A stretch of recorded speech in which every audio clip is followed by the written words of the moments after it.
All right, so it's 3 p.m. and we are all set to begin with our today's webinar. Once again, I welcome all our participants to this exciting series where HR Association of India, along with Great Manager Institute, brings before you the 2022 Dialogue Masterclass series on the topic Leading People in the Current Times. Great Manager Institute conducts a Great People Manager survey in India and have come up with the list of top 100 managers. And the recognition is powered by Forbes India and Great Manager Institute, where we are fortunate to have five managers from the esteemed list who would be sharing their success stories, mantras, hits and misses, and achievements over leading their team in current times. To know more about HR Association of India and Great Manager Institute, I would request all our participants to visit the link posted in the chat window. Request all the participants to kindly follow the webinar guidelines mentioned in the chat window. It's my privilege to introduce Mr. Saroj Kumar Dash, Zonal Head Sales Vardhana. I would also like to congratulate him over this achievement. A committed lending professional and a two-time organizational level award winner.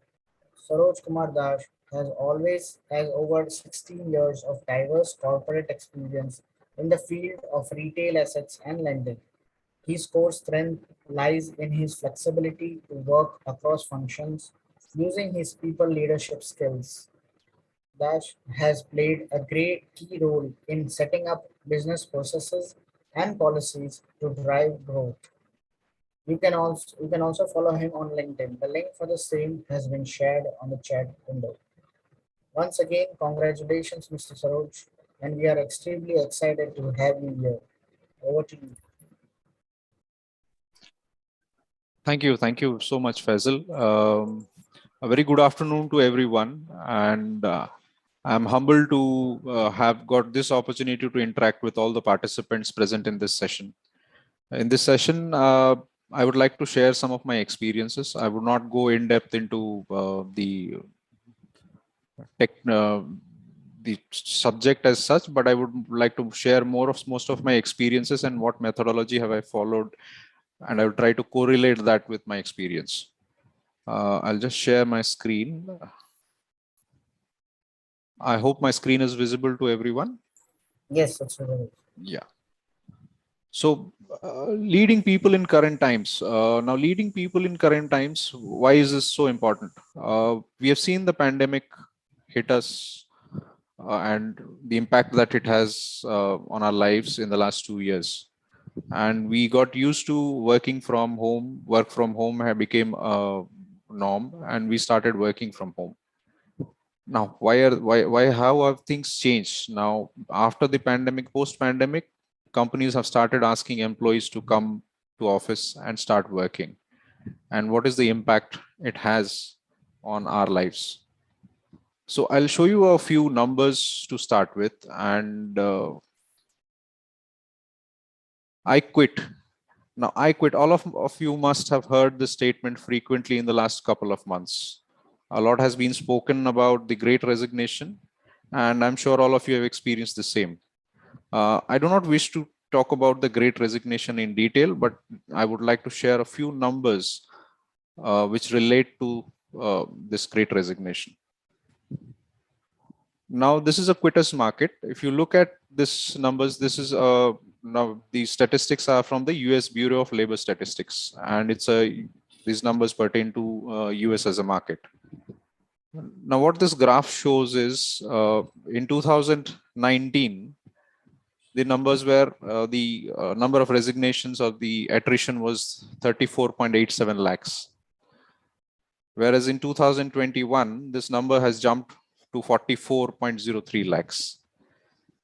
In the same year, 2020, the numbers had dropped to 34 lakhs.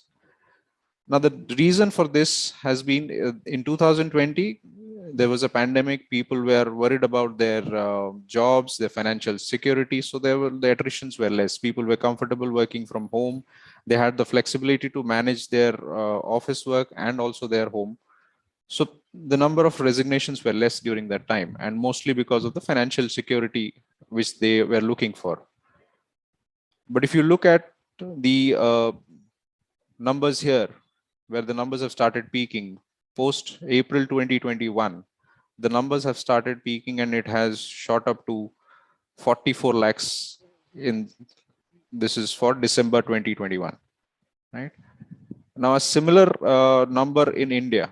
Uh, these are the top, the most highest attritions have been seen across the IT sector, and these are the attrition rates for the last 12 months. TCS has seen an attrition in Q1 and Q2 of FY22 of 8.6 and 11.9. Infosys 13.9, 20.1. I look at these numbers and compare it with the Q3 of FY21. There is a close to a double the jump in attritions in Infosys and in Wipro. So, what is the reason? What do you think are the reasons for this high jump in numbers? I would request the participants to give me a few pointers. What they think could be the reasons for these attritions, high attritions in this current financial year and the last financial year.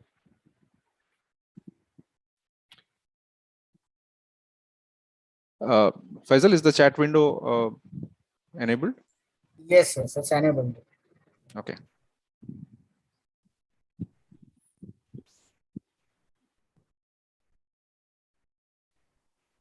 Anyone? Okay. Work from home. Faisal says work from home has been one of the reasons. Anyone else who wants to add in?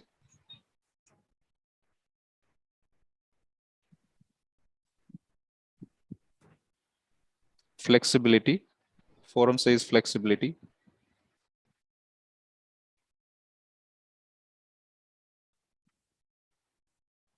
Okay.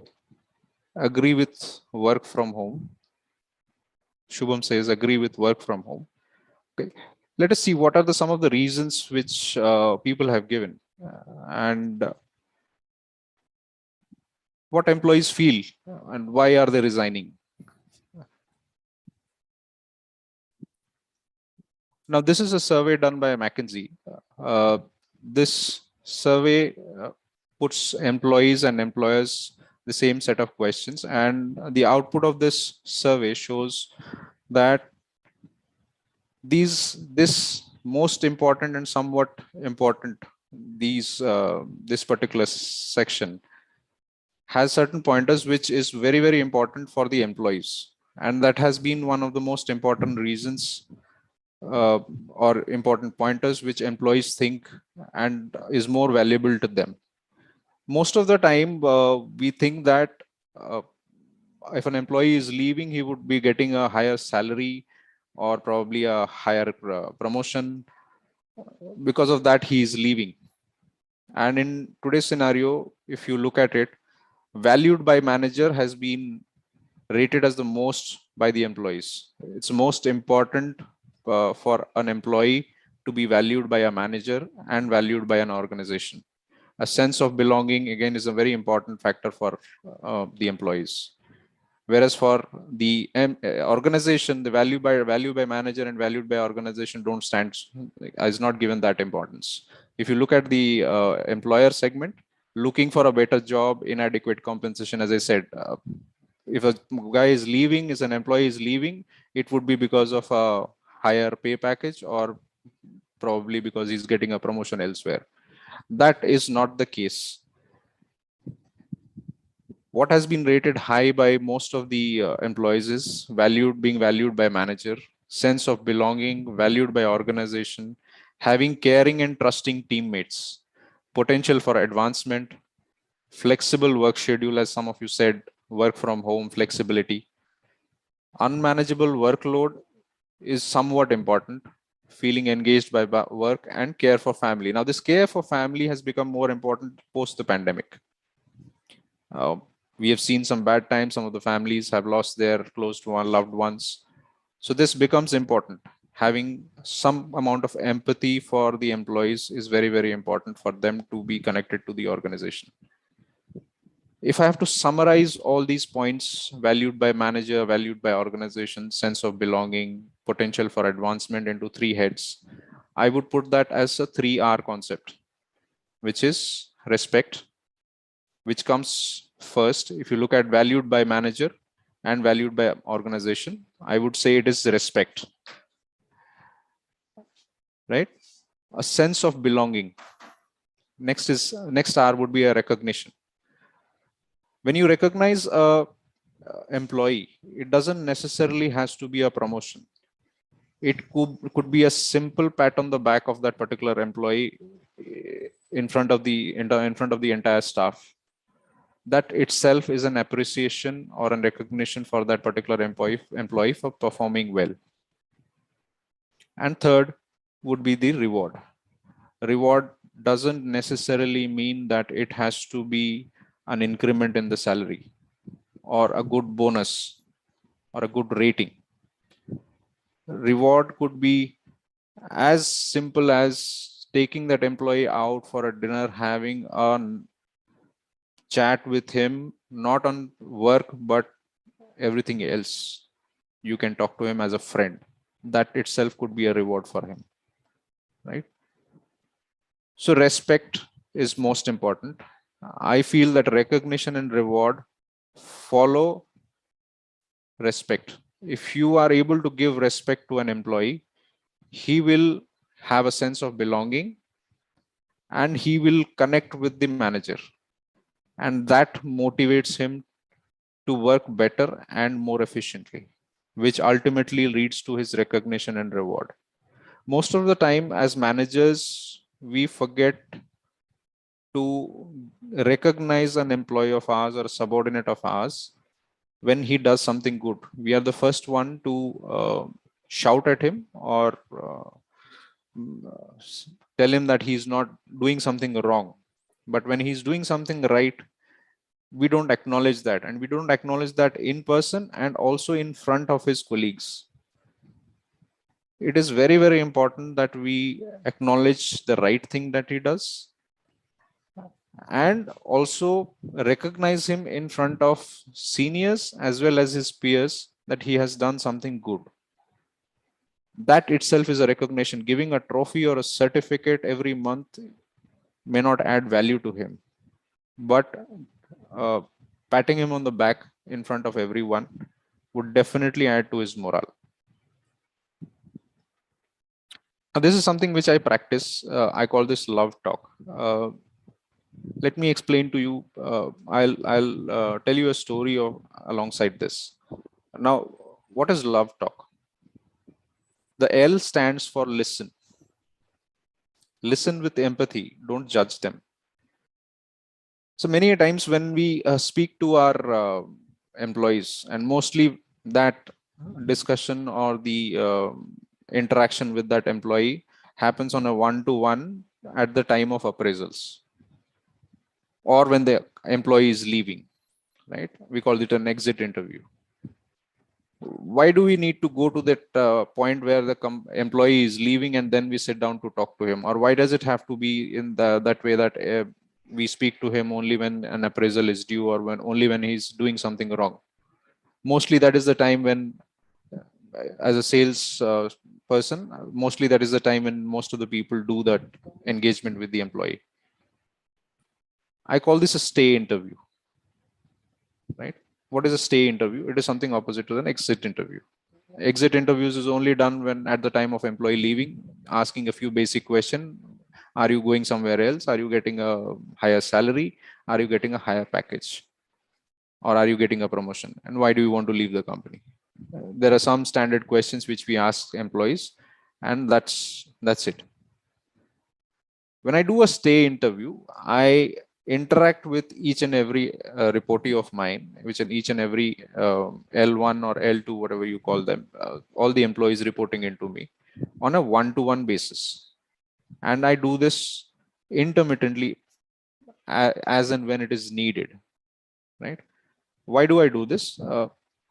It is important to understand what the employee is going through at any point of time. If I see that his performance is dipping and I don't see a reason why to, I have to sit down with that employee, ask him if there is a problem in he's facing in terms of his professional life or in terms of his personal life, right? Every guy needs to be heard. We get into a discussion with everyone with a preset mind, with biasness in our uh, minds, that he would be coming and asking me this, or he would be asking me about a salary, or he would be asking me about something else. I just need to clear my mind. I don't need to carry any biasness when I'm having that discussion. It is important that I hear him through and through, each and every word that he says, without interrupting him, without having any kind of biasness, or without judging him for what he's saying. He may be saying things about his personal life which I should not judge. He may be saying something about his immediate supervisor, which again I should hear and not judge him. Because the moment I start judging him, I close my mind to what he's saying, and I will not understand what he's trying to tell me or what he's trying to communicate. Right? Listening with empathy, he may be having a problem at his home, he may be having a problem in his career, he may be having a problem somewhere else. It is very, very important that we listen to him without any interruptions and without carrying any biasness when we are sitting with that. And I do this intermittently. Every month, every day, if it requires speaking to an employee every day, I speak to him. Right? This helps me a lot to understand what this person is thinking. If he's facing a problem on his professional life when he's doing a sales, a lot of times employees don't come back and tell the supervisor that there's a problem that he's facing and he's not able to resolve. One reason could be he's afraid. He could be afraid that the supervisor will not understand and he will only talk about numbers. That is one of the reasons they don't come and tell you that there is a problem. And if they don't tell that, then they will keep facing that problem again and again, and their performance will not show. So it is important that you sit down with that particular person and understand what problem he is facing. It could be a problem at his family also, which because of which he is not able to concentrate on his job. There could be aspirations of his which he is not getting fulfilled, and he's not able to channelize that in a proper way. Right? So listening is very, very important. It starts with that. The second is understanding. Now understand what the other person is saying. So first was listen to what he says, and then you understand what he says. Understand their perspective, right? As I said, the employee could be facing a problem at his home. He could have somebody ill in his family, and he's not able to concentrate.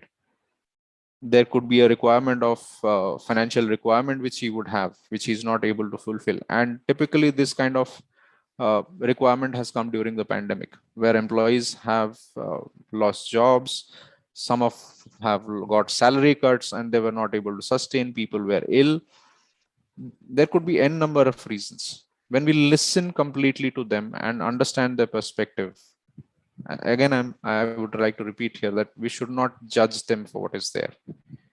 We have to give them time and space to elaborate. We cannot have a 15-minute discussion. We cannot have a time window for discussion with these employees. If we need to give them 1 hour, we need to give them an hour. If we need to give them an hour every day, we need to give them an hour every day. That is when the employee starts trusting you, that there is someone who is ready to listen to me, ready to guide me, ready to help me when the need arises. Right? The point that we discussed, being valued by manager, being valued by the organization. When you are speaking to your employee, you are not only representing yourself as a supervisor, but you are also representing what the organization is, what the organization philosophy is. So listen and then understand. Give them time to space to elaborate. Right? As I said, the past happenings shape our behavior. We could have had some family problems in the past which could have shaped my behavior today. So it is very, very, very important to understand the employee. Right? The third one is validate. Now, when I say validate, it doesn't necessarily that you have to validate with numbers or anything else. It is validating their emotions. Acknowledgement is crucial to create that trust. Trust is a very, very important factor between a leader and his subordinates, a supervisor and his subordinates. If you want your people to follow you, you have to create that trust in your employees. They should be able to trust you with their uh, emotions. They should be able to trust you with their aspirations. They should be able to trust you with what their ambitions would be. It is very important to acknowledge that, right? Just saying I completely understand, you don't have to agree to what he says. You don't have to agree to what he says. He may be saying something which you don't agree to. Your perspective may be different than his, but it is important that you understand and acknowledge that and say it, that I completely understand. I probably would have done the same thing in your place, and then try and explain your perspective. Many a times it uh, happens that an employee shares his perspective with me. I listen to him. I have a different perspective of the particular situation, and but I don't counter him that no, what you're saying is wrong. I don't do that. What I do is I say, yes, I completely understand where you're coming from. Your situation was different, but probably it could have been handled this way, or you could have done this. The first part is acknowledging what he says, that yes, saying that you are not wrong, but you understand his situation, and then explain to him, right? uh, I will give you a small example here, a story which with one of my employees, right? Now I had a employee in collections department. So I work for a finance company. I had a guy who worked under me in the collections department. When I took over that particular department, the employee was already working well. He was performing. He was a good performer, and this particular employee had been in the system for the last 6-7 years. He was a performer, but he joined as an executive, and he's still an executive in the company even after 6 years, though he was a very good performer. Uh, Initially, I had trouble connecting with him because I had come from a sales background. He was from a collections department.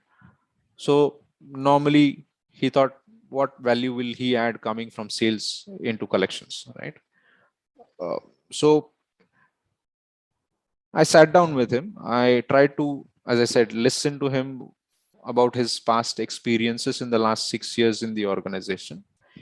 And he told me everything. He was a performer. His supervisor, who was there before me, used to drive him on a hard footing. He had performed, but he had never grown.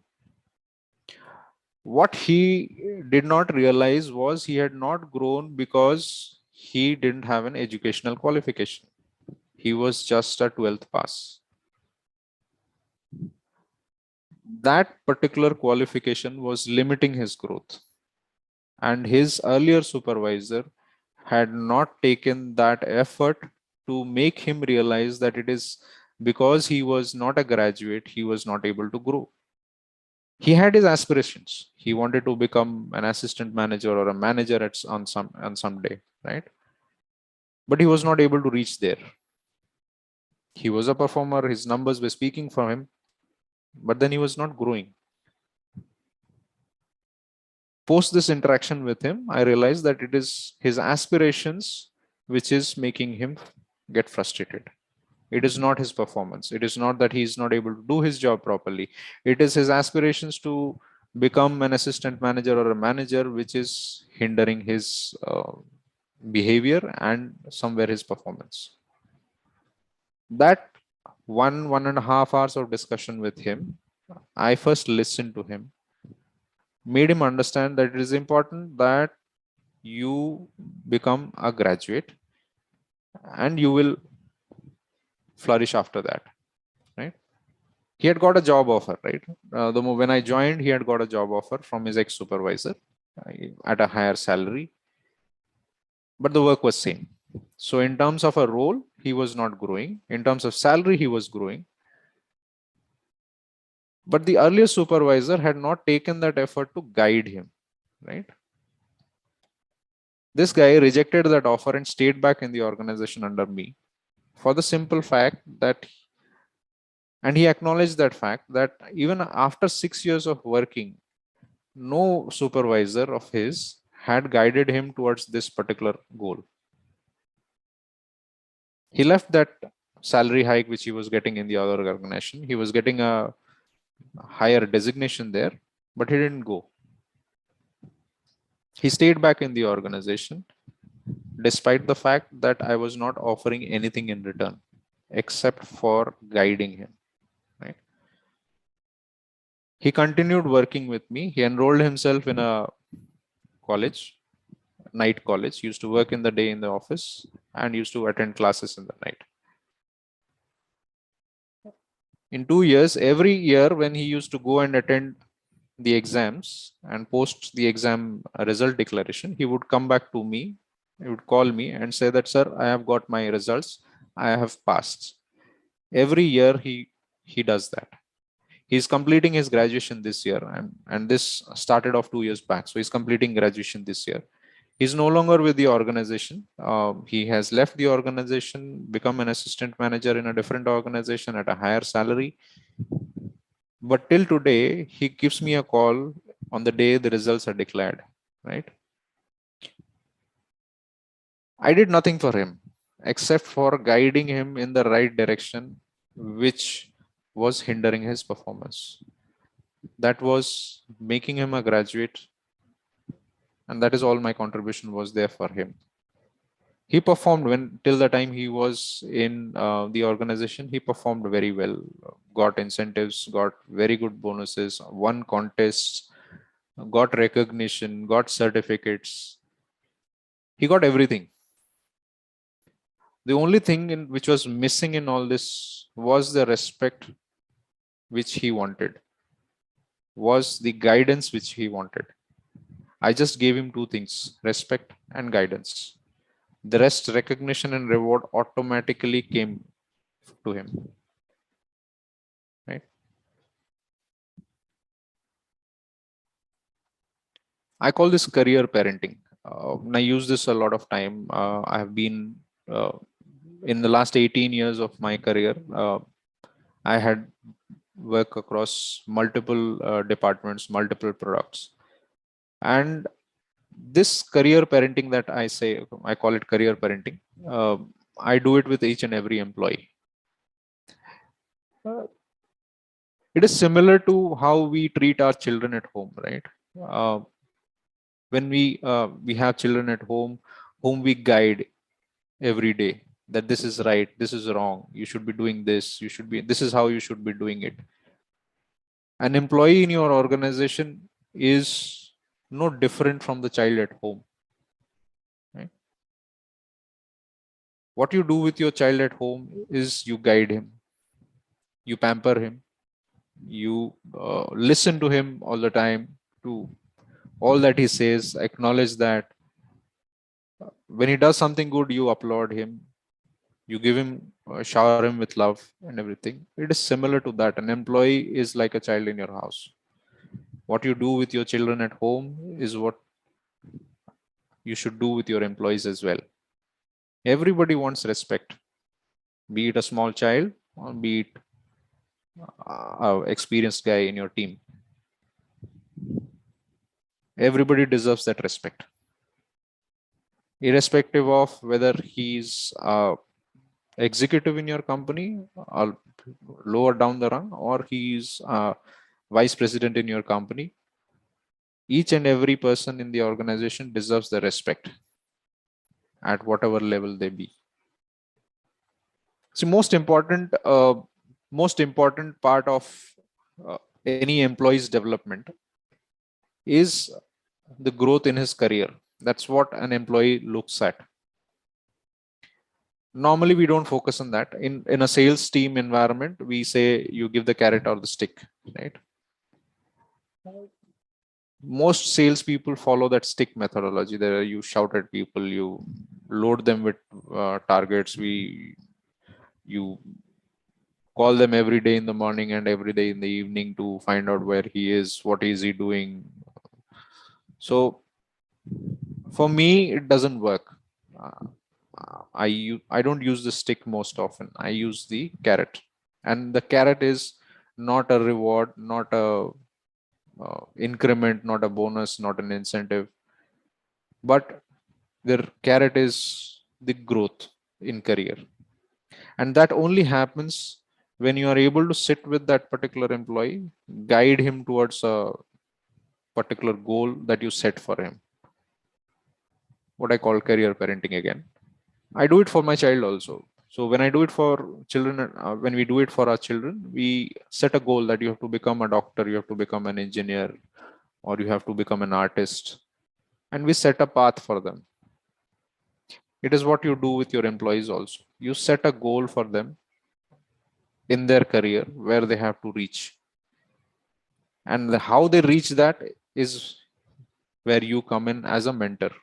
You guide them on each and every step, irrespective of whether they are in your team or they are not in your team, they are in your organization or not in your organization.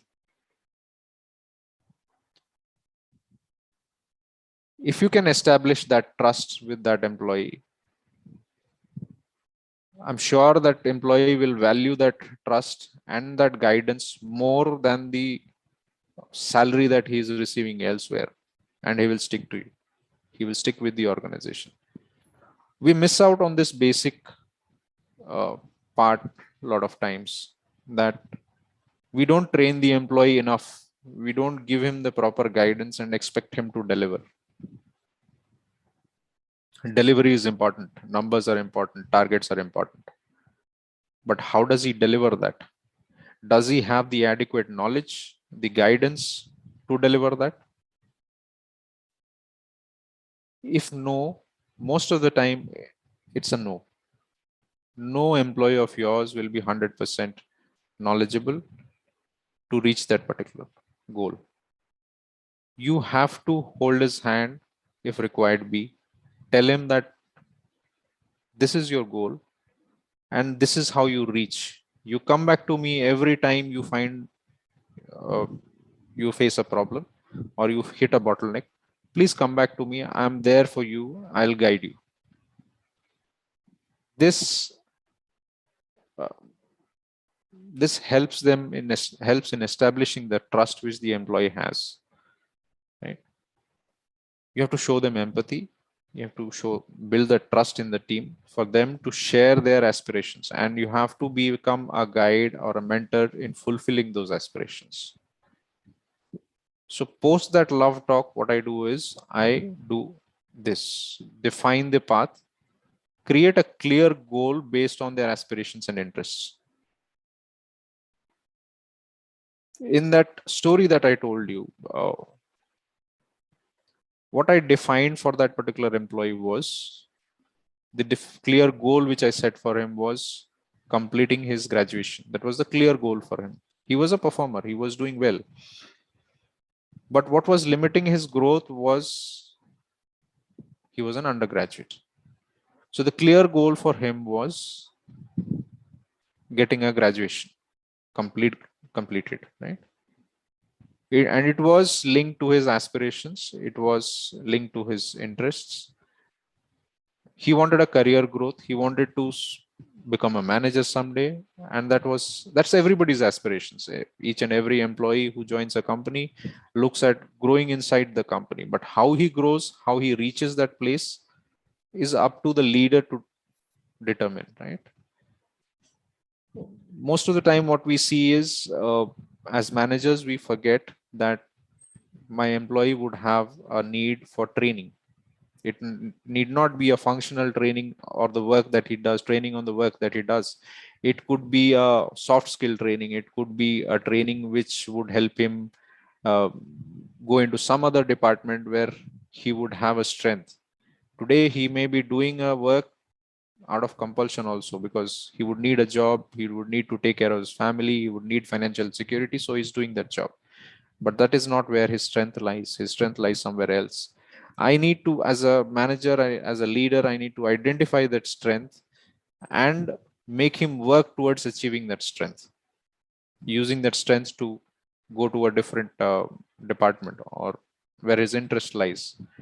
So defining a clear goal based on their aspirations, explain the vision to them. So in this case, in the story, if I go back to the story again, and I explained to him why achieving, becoming a graduate was important for him, right? Uh, when he becomes a graduate, his progression in the company will be faster because he's always been a performer in what he has been doing. And from there, he could grow on to become probably a zonal collection head someday. So he should fix a goal of first achieving becoming a graduate and then becoming an area collection manager and a zonal collection manager. Now, to reach that zonal collection level, he would need certain skills, uh, soft skills, handling a team the way I was handling him that day. Probably he would need that same skill sets to handle a team below him. He would need some amount of technology know-how. So there could be a lot of skills which he would need to acquire to reach that zonal collection level, right? And to reach there, I need to assess where he stands today and where he needs to reach. Explain to him why he needs to undertake these courses, learn these particular modules, learn different aspects of the business, and then reach that stage. See, if I tell him that you go and enroll yourself in this particular course, he would first ask me a question: what help will it give me? I'm spending money on this particular course. How will it help? That is where I need to explain that what I see for you is you can become a zonal head. So if you can become a zonal head, you need these skills to be there. And to achieve those, you need to undertake these courses. It is very important that you detail out the entire plan that you have for him to reach that place. So a skill gap assessment is important. Once you define the goal, make the skill gap assessment and then tell him that this is going to be your path, right? Guide towards fulfillment. We have this mentorship programs in companies where a senior guy becomes a mentor. If you limit yourself to the specific organization, you are only mentoring him for a specific time period. When I say you establish the trust, you have to be a mentor for him for his entire career, entire life, whether he is in this company or if he has changed company. In this same example that I gave earlier, this particular employee works with a different company today. He left the company because I changed departments and he was started reporting into another manager who was not guiding him properly. He was using the stick, which he did not like. He was not getting the respect which he was getting from me. Today he works for another company, but every year uh, when the results get declared, he calls me up. Sir, what next? What should I do next? So for him, I'm a mentor for his life.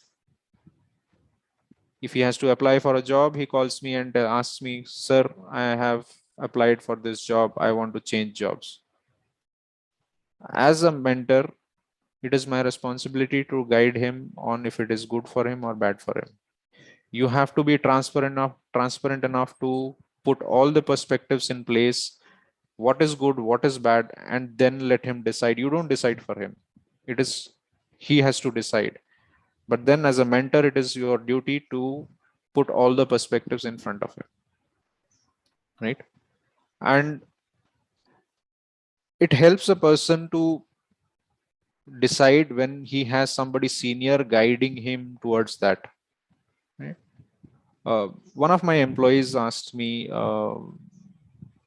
you are attached with your subordinates. I said, yes, I am.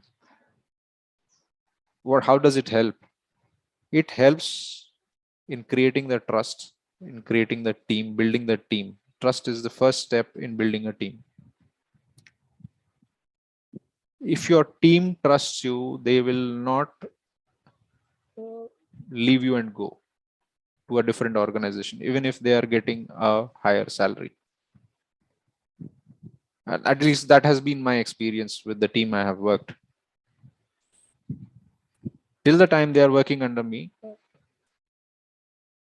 they have been more than willing to continue, because they know that as a manager, as a leader, I will guide them. I will show them give them the respect that they deserve, they want. I will help them get recognized by the seniors in the organization. And it is not only limited to a professional level, but on a personal level also, if they need my help, I will stand for them. I stand behind them. That trust, once it develops, it it continues for the entire life, right? And these employees continue to be with me till today. I have changed companies, they have changed companies, but every day they come back to me for some guidance or the other. That is the, I would say, the achievement of a leader or a manager. It is not necessary that you be in the same organization as a manager to him, but that is definitely an achievement as a leader when your subordinates start following you, irrespective of which company you're working for. You have to start with, in your company, with understanding the employee. Just giving a stick doesn't help. You need to have a certain set of um, goals for them to follow, and you have to help them reach there. Just setting a goal that this is the number you have to reach, they may not be able to reach. It is like, so I always say this, employees are like seeds. When you hire an employee into an organization, it is like you are planting a seed. You have to nurture that seed to become a tree someday, or a plant someday, right? You cannot expect that seed to grow on itself. It needs this right amount of sunlight, water, soil, everything that requires for a plant to grow. The employee is similar to that. When you hire him, you need to train him. Just 1 month, 2 months, or 3 months of training doesn't. He needs a continuous training and hand holding guidance from his supervisor. I'm sure a lot of you would have read quotes that employees leave because of managers, right? Having a good or a bad manager decides whether you want to stay in that organization or not, right? This is exactly that. As a good manager is not a person who just gives good ratings or good increments or good bonuses, right? A good manager is one who can hold your hand and take you to the target or your goal. It could be a professional goal, it could be a personal goal. He should be in a position to guide you, mentor you as and when it is required, not only when you are leaving the company or at the time of appraisal. It has to be an ongoing process, right?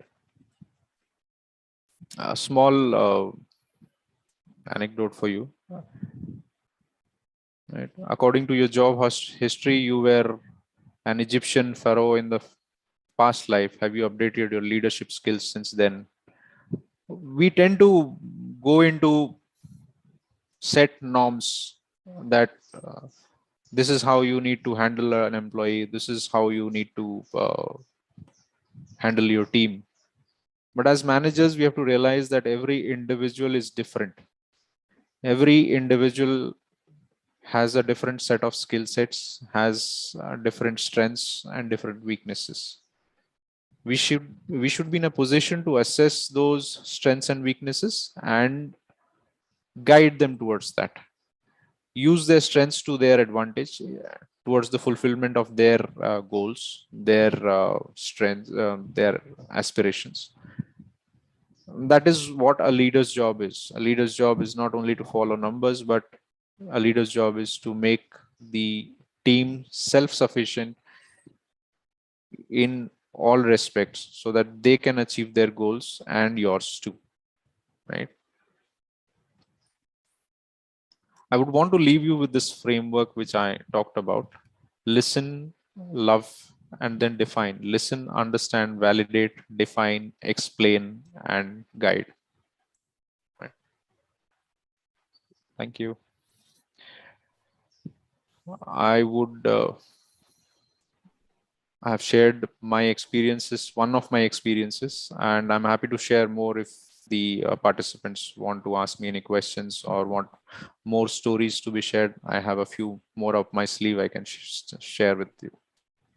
Yeah, So, Mr. Saroj, before we take our participants' questions, we yeah, will be initiating the poll. Request all participants to kindly share your feedback.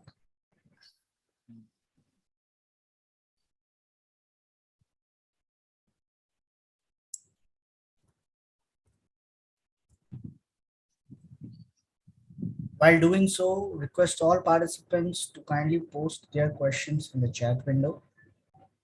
Once again, I thank all our participants for joining our session today. We have received a lot of inquiry about the participation e-certificate offered by HRAI and GMI. You can claim your e-certificate by sharing your details, name and session attended in an email to the email ID provided in the chat window. Please ensure you do this by end of the day today. We will email the e-certificates to you based on the details received.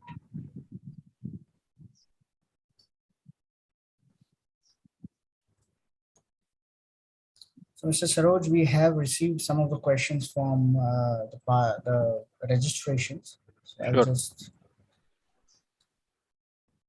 So, how should an HR leader ensure that diverse teams join hands together and work for organizations' common vision, mission, and objective during this crisis time? Uh, See, as I said, understanding we have gone through a pandemic and we have seen the effects of that pandemic. See, it is not that work from home was a norm and it was a comfort. A lot of employees, typically in the IT industry, the work hours increased actually. It did not decrease when you were working from home. The workload increased. It would be wrong to say that the workload was came down in the pandemic because of work from home, but it actually increased. Uh, at the same time, see, value. The one of the survey that I showed you from McKinsey, the two most important factors which came out was being valued by manager and being valued by the organization. That comes from the sense of belonging to that particular team or department, right? And specifically a sense of belonging to the organization. Uh, if you have to build a team, you have to have tra- transparency within your team. That's first. With the transparency will come trust. Sometimes we make a mistake. I'll share one of another example example from my experiences. In my previous company, the company was not doing well at a certain point of time, right?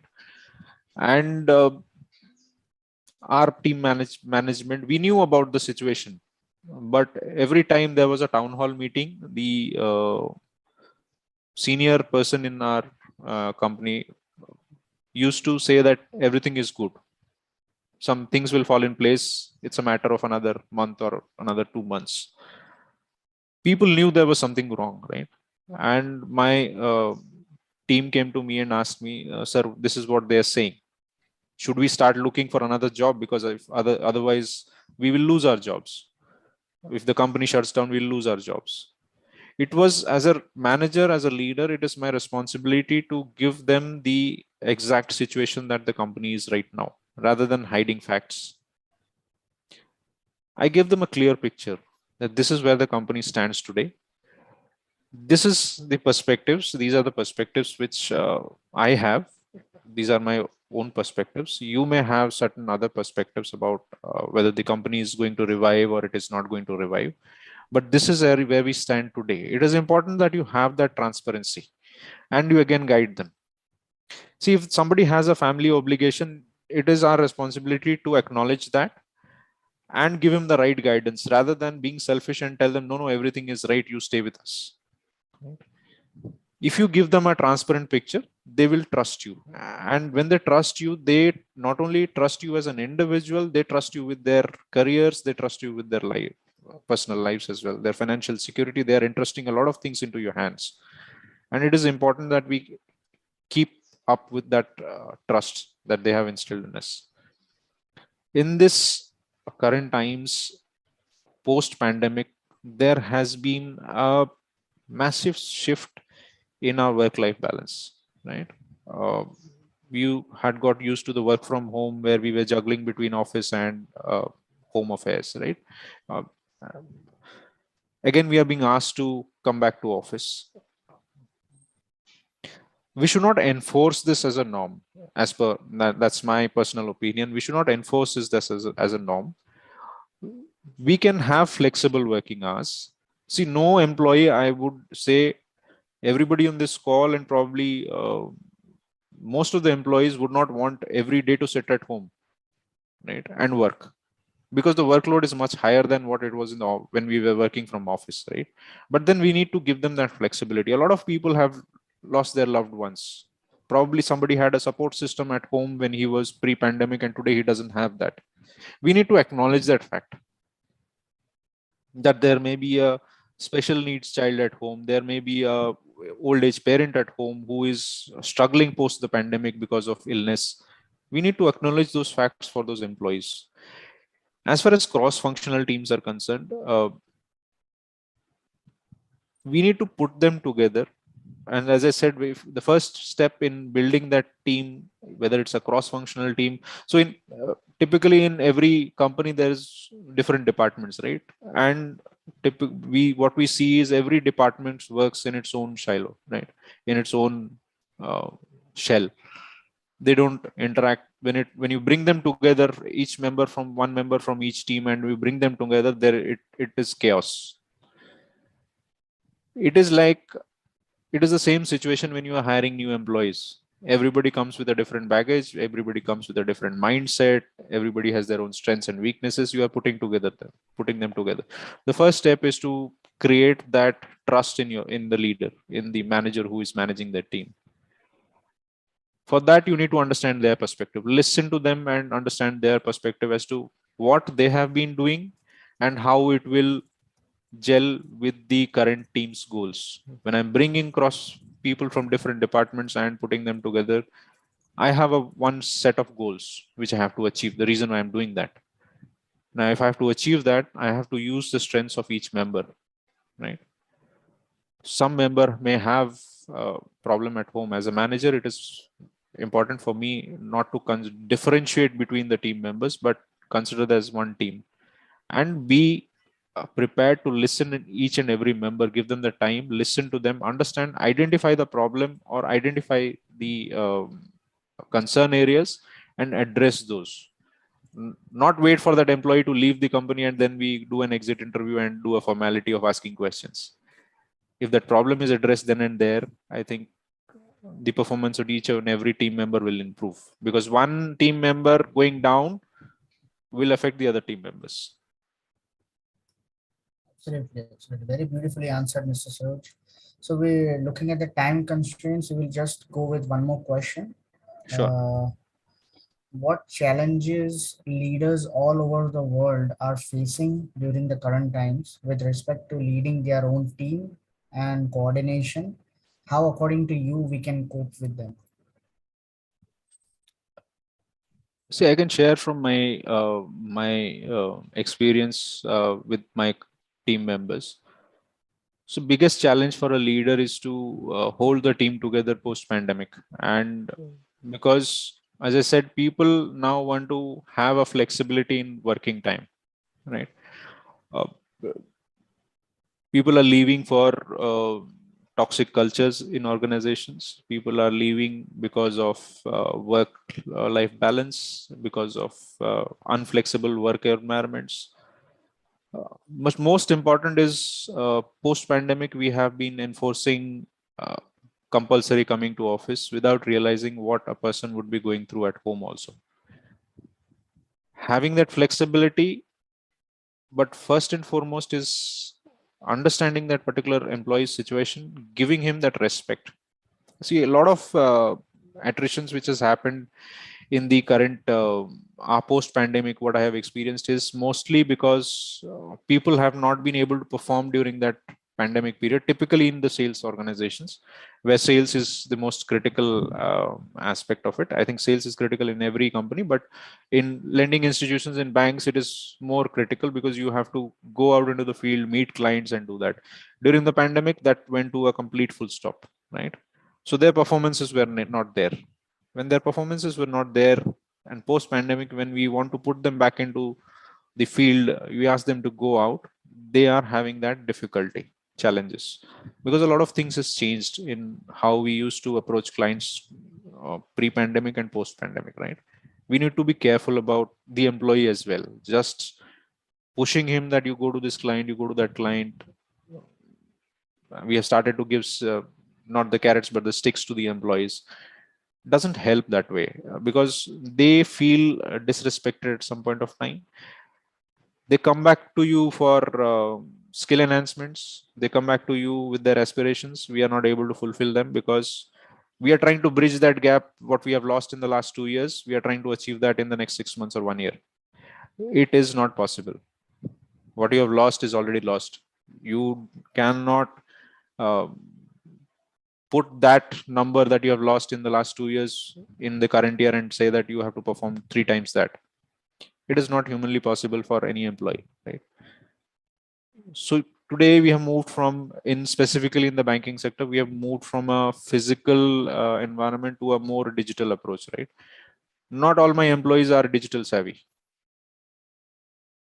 Not all my employees are digitally savvy, right? So I need to train them. I need to train those people. Otherwise, they will leave because I am just running after numbers for behind them. I'm not making that skill gap assessment. I'm not upgrading their skills, what is required for them, right? They may not be conversant with a Zoom call or a Zoom meeting with a client.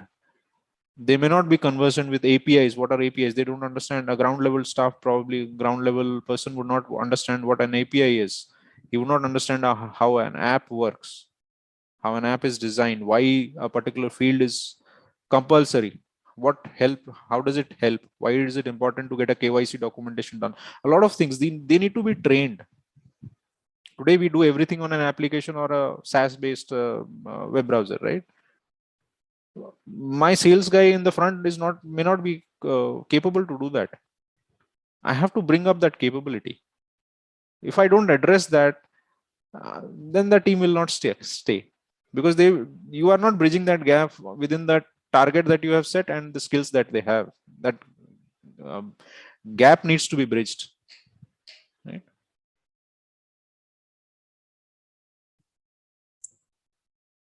Sure. So thank you, Mr. Saroj, for this very insightful session. There are many Thank you so much. takeaways. Yeah, thank you. There are many takeaways from this session, like the 3R concept, the love talk, career parenting. I am sure our participants have had a lot to learn and take away from this session. I sincerely thank Great Manager Institute for their association with Support Extended. This session would not have been possible without Great Manager Institute, where we are privileged to be working with them on this series.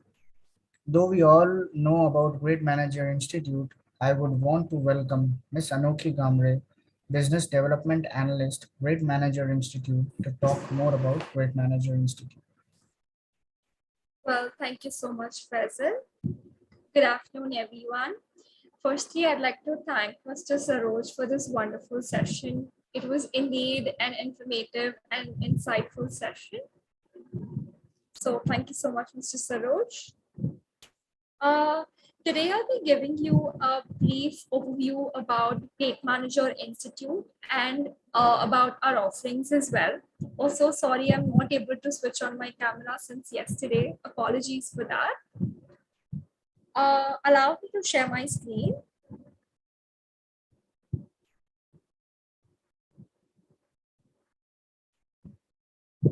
I believe the screen is visible to everyone. Yes, it's visible. So, Great Manager Institute is a tech-enabled platform for personalized development, certification, and recognition of people managers. And we have a vision of creating a world where every manager gets an opportunity to work with a great people manager, right? Uh, we believe that people management impacts the overall organization. If certain people managers perform practices, people management practices, it then inspires the entire team, which in turn improves the performance of the organization. Hence, we believe or we say that managers are the connecting link between organization practices and employee experience. Great Manager Institute is a 4-year-old organization, and in this 4 years, we have trained over 28,000 plus managers from 13,000 plus organizations across various industries like BFSI, IT, healthcare, etc. Our proprietary framework of Connect, Develop, Inspire is involved in two of our offerings, that is Great People Manager Study and Great Manager Certification. It is a research-based model that measures leadership potential or people managerial effectiveness, right? Your Connect refers to whether the manager is having regular conversation with the team members and whether the manager is being fair towards each of his or her team members. Develop refers to providing and seeking constructive feedback from team members while providing growth opportunities to all the team members. And inspire refers to celebrating your team's contribution and recognizing it together, right? So Great Manager Institute has two major offerings, that is Great People Manager Study and Great Manager Certification. Great People Manager Certification is a 16-week virtual program that focuses on developing certain behaviors in people managers, and it involves in building high trust and high performance teams. However, Great People Manager Study, on other hand, captures team members' feedback on managerial effectiveness, right? To give you an overview about last year's study, we had around 10,000 managers who had participated in our study from over 4,000 organizations that ultimately culminated to the top 100 Great People Manager list and top 28 companies with Great People Managers. And this list is published in one of the leading magazines of India, that is Forbes magazine. So coming to the methodology of the study, this study happens in two rounds. Round one, that is the team feedback survey round, and round two is the people practice evaluation round. In round one, we share the survey instrument with all the team members of the participating managers, right? And this particular survey instrument consists of 17 statements that revolve around Connect, Develop, Inspire framework, and each statement is on a 5-point scale. So the team members need to assess their managers on a 5-point scale. And in round two, we ask the managers to share their 6 best people management practices that they perform in the organization while enlisting the benefits of performing these practices. Considering scores from round one and round two, we arrive at the top 100 great people manager list and top companies with great people managers. This particular slide shows the key takeaways or benefits of participating in the study. So the study helps an organization to know the individual managerial profile of the leaders along with certain actionable insights. The study not only gives you an opportunity to get recognized as an organization with great people managers, but it also promotes people management and recognizes great people managers at your organization. The Great People Manager study gives you a detailed overview of the organization's areas of strength and areas of focus under each fundamental pillar of Connect, Develop, Inspire. And lastly, there are several organic branding initiatives undertaken by Great Manager Institute for all the winning organizations and leaders. This is how the top 100 Great People Manager list is published in Forbes India magazine. Not only this, the winner's profile also gets published on their website as well as on Great Manager Institute's website and social media platforms. This further leads to Great People Manager Awards, which is conducted by Great Manager Institute, where we recognize all our winning organizations and top 100 managers. So the registration for Great People Manager Study 2022 is now open. I will be sharing my email ID along with the interest form link with you in the chat box. In case you all have any doubts, you all may reach out to me.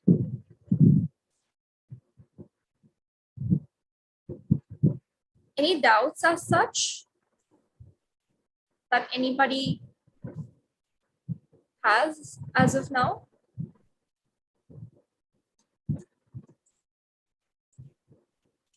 I don't think there are any doubts. Okay. I'm just pasting the interest form link in the chat box. I will also be sharing my email ID with you. In case you all have any doubts, you can reach out to me on email as well. Thank you. Thank you, Ms. Anoki, for letting us know about Great Manager Institute. And thanks for the benefits. And thanks for the benefits extended to HRAI members. Thank you so much once again, Mr. Saroj, for this beautiful session. We would love to host you again very soon. Thank you. Thank you. Thank you so much, Faisal. Also would like to thank all our participants for joining us today. Do join us for our next event, Connecting the Dots, on the topic statutory compliance and its legality.